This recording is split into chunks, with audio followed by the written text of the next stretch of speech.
So I'm well aware that we're like a quarter into 2021 by now, but life gets in the way and that's that. So today I want to talk about some of my favorite books of 2020, 12 to be specific. Why 12? Maybe I could have told you when I made this list, but that was months ago and this is now, so it's 12 for whatever reason. We're gonna go in ascending order, like from my like number 12 to number 1, if that makes sense. And also this list is like sort of arbitrary. Again, I don't even remember why they're in this order. I made this list months ago. Hi.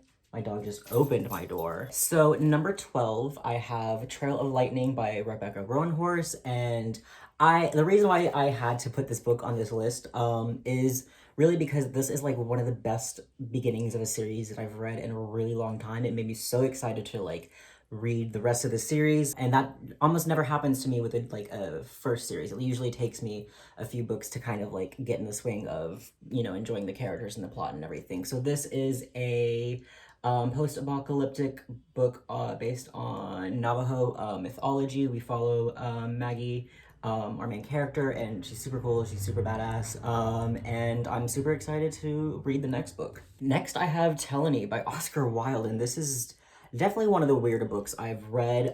So this book is attributed to Oscar Wilde. It's like most likely written by him, though we aren't for certain if that's true or not. It's said to have been written in sort of like round robin style with his friends, and this is like a gay erotic novel. It's about two men who become like infatuated with each other and have like a sexual relationship, and I think go to like an underground sex club if I remember correctly. And it's pretty bonkers, but like it's Oscar Wilde's writing, so it's just like such a fun ride to be on. And I also think the history behind this book is super interesting, so those are the reasons that it is on this list. I actually kind of have a whole video planned about this book, but I'd have to reread it, and it's not long, so that'll probably happen soon, question mark, we'll see. Next, I have Beloved by Toni Morrison. I had to read this for a class, and I'm so grateful that I did. I've been meaning to read Toni Morrison much before, you know, having to pick her up for school, but so in this book, we're following a woman named Setha and her journey of escaping slavery and giving birth, and it's just like a really beautiful story about slavery and motherhood. And all the while there's a ghost. I forgot this is like a ghost story. There is the ghost of beloved Setha's daughter, who you know, I don't want to tell you what happens, but it's just a really gorgeous and haunting book. I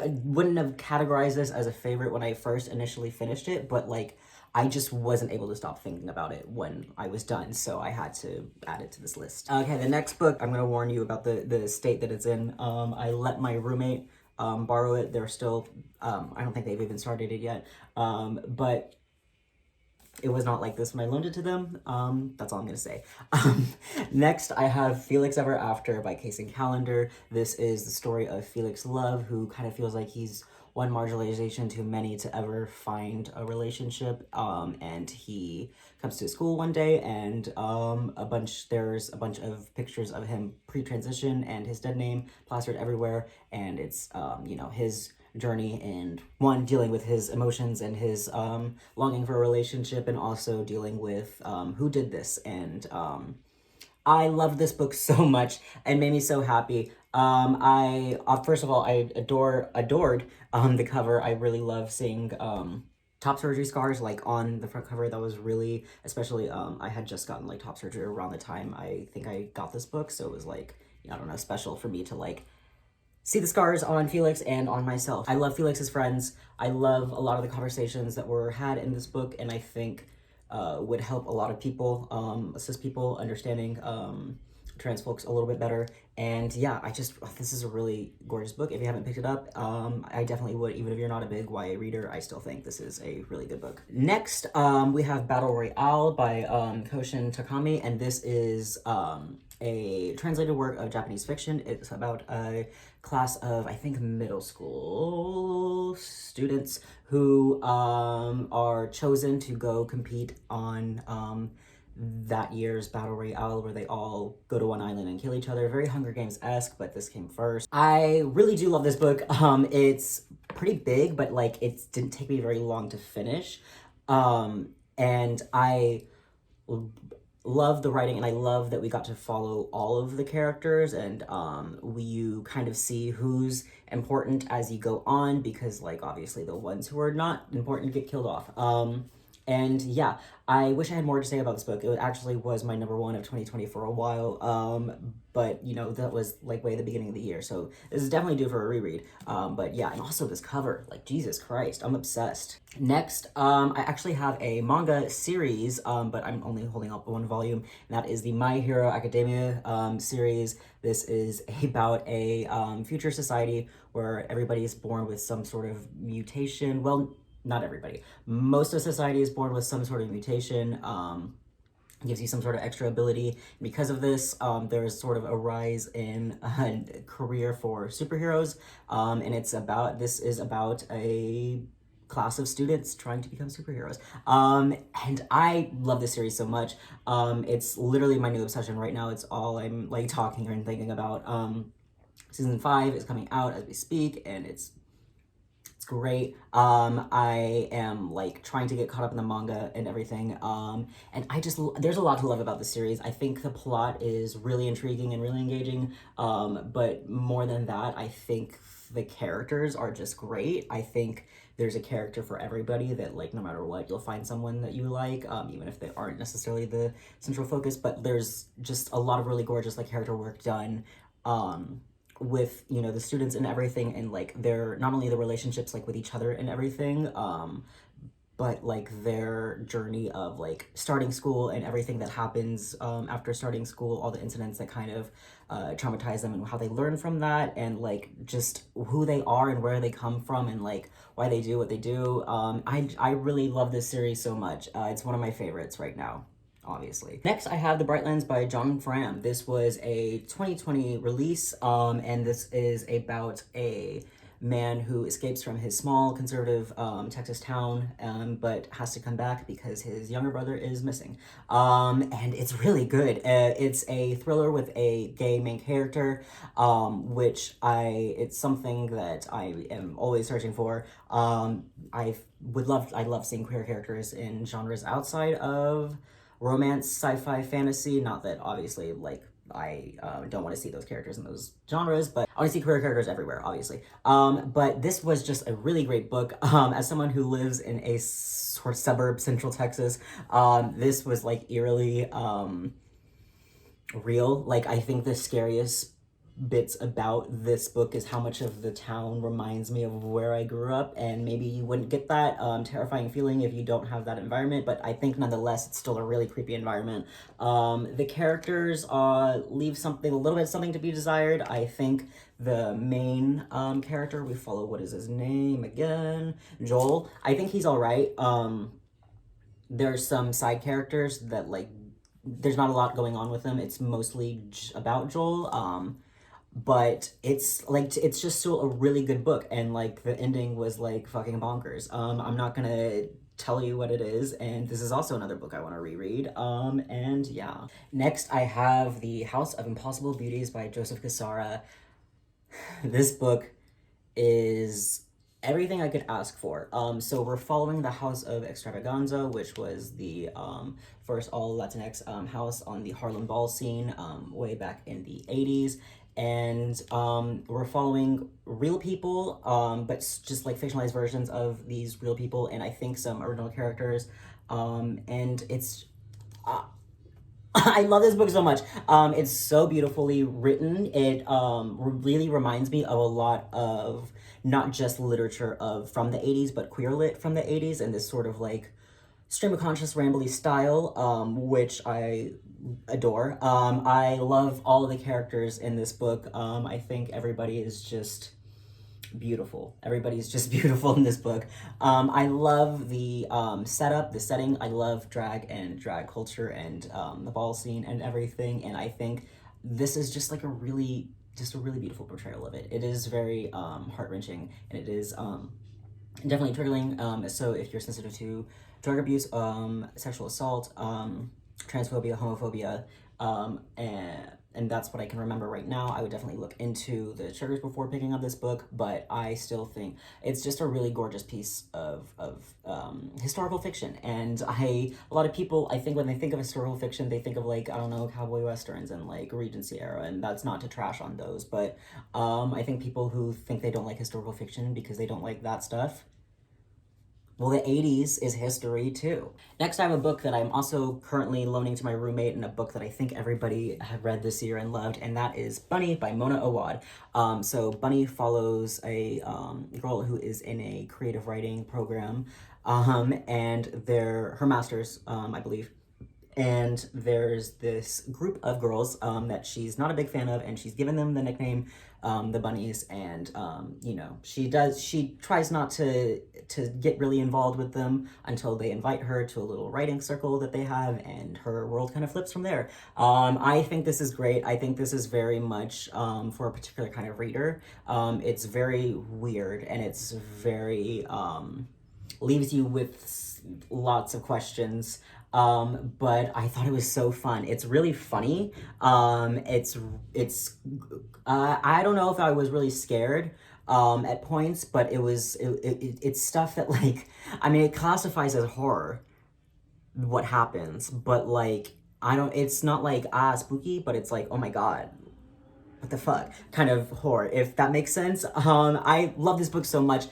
This book left me like really like thinking and like theorizing about like the ending and wanting to reread and analyze. And I told my roommate, like, take notes in this, like, when you read it, because I want to go back and reread your notes and then my own notes, and then you read it and then you read my notes, and then at the end of it, I don't know, we'll rewrite the book or some shit. I don't know. I love this book so much. It was so fun to read. Yeah, and the cover is super cute. Next, I have another manga series, and that is Haikyuu, by Haruchi Furadati, and I love Haikyuu so much. Obviously is on this list. I love Haikyuu so much. It makes me so happy. This is about Hinata Shoyo, who wants to be a volleyball player, but he's short, and but he goes to a high school team called Karasuno, and you know, they have him on the team, and he proves himself as just as good as all the tall kids. And if you thought My Hero had good characters, this has fucking gorgeous characters. I love everybody in this series so much. I love that none of the teams are really necessarily each other's enemies, the like other volleyball teams. They all learn something from each other, and they all just strive to be better players. And you're sad every time someone loses. It doesn't matter that Karasuno keeps winning. You're still sad that the other team loses, because you get a touch of those characters too, and their story and their journey. And I really love these boys, like this group of boys. I just think they're all like so sweet and so soft with each other. I put this above My Hero Academia, I think, because I think a lot of the aspects I love about My Hero are sort of my own imagination kind of going off the rails with it. I think a lot of like what I think is cool is stuff that I think would be cool if they could talk about. But with Haikyuu, it's just a perfectly crafted story. I could not have done this better. I'm not done with it, and I don't want to finish, because when it's done, and I'm going to be left brokenhearted, and I'm not ready for it. But I love it so much. Read Haikyuu, or watch it if you haven't. It's on Netflix. Yeah. We're getting down to the top two. Number 2 is Exquisite Corpse by Poppy Z. Bright. This is about a serial slayer named Andrew Compton, who escapes and from prison, I think. Yeah, he escapes from prison and travels to America and meets this artist who is a cannibal, and they form a relationship and stalk a victim together. It is a very graphic book, obviously. It's about a cannibal and cannibalism, so you know, there's not a lot that's like off the table in this book, so like, you know, but it's so gorgeously written that it didn't feel disgusting to read, unless you really thought about, oh my gosh, I'm reading descriptions of somebody's entrails, you know, but like it's just very gorgeous and lush writing. And I really loved a lot of the characters in this one as well. They're not likable, like at all. Like, they're not good people, clearly, but I love reading about queer people who, you know, are sometimes not likable. Because I don't know if you've ever met a gay person, because sometimes they're insufferable. And I'm really tired of like this sort of like soft portrayal of queerness. I'm going on a little bit of a tangent. That's not to say that I think queer people should be vilified in media, but I wish some of our gray areas and complexities were allowed to be shown. Anyway, back to Poppy Z. Bright's Exquisite Corpse. This is a really gorgeous book, really beautiful writing, and it was so much fun to read. It's super short, and yeah, if you think you can stomach it, I would absolutely suggest it, and I want to read it. I already read it. I want to reread it, is what I meant. And now, for the number one book of 2020, objectively, this is just true, and if you disagree, stop reading. I'm kidding. My favorite book of 2020 was Mexican Gothic by Silvia, Moreno, Garcia. I love this book so much. This is about Noemi, who gets a letter from her cousin asking for her to come to her rescue because the man that she married is and she's sick or something. That's a great description. But I love this book so much. I thought it was really creepy. The atmosphere was great. Like, it's very spooky. I loved the characters in this book. I love Noemi. Her cousin's cool too, but she's like sick the whole time. I love Noemi. I think she's so badass. I think she's so cool. I loved a lot of the conversations that were had in this book too, because I think horror sometimes isn't just, you know, about being scary, but it's about talking about some scary world issues. And I think this book had a lot of really interesting things to say about genocide and eugenics and colonialization and how all of those intermingle. And it's a fucking great story off the bat, you know, to boot. Two small critiques, because I feel like they're necessary. Just forget about, like, not the ending, but like there's a little bit parts of the ending where it's like, you'll know it when you read it. Like, you'll know it. I told Sage to read this book and they knew. Like, they when I got to the point where they were like, oh, this is probably what Charles was talking about. And also, if you are also Mexican, you would see Noemi putting herself in these situations and be like, girl, what the fuck are you doing? Get out of that house right now. Maybe not even just like Hispanic folks, obviously, but Hispanic folks are just very superstitious. So yeah, there's like that little bit of like, really? Your parents raised you that way to just fucking ignore all these red flags, but I guess for the sake of her cousin, yeah. But I love the relationship between Noemi and her cousin too. I thought that was really touching and really beautiful and spoke to a lot of the closeness that a lot of Mexican people have with their extended families. We don't even think of them really as extended families. They're like family, but you know, yeah, I love this book so much.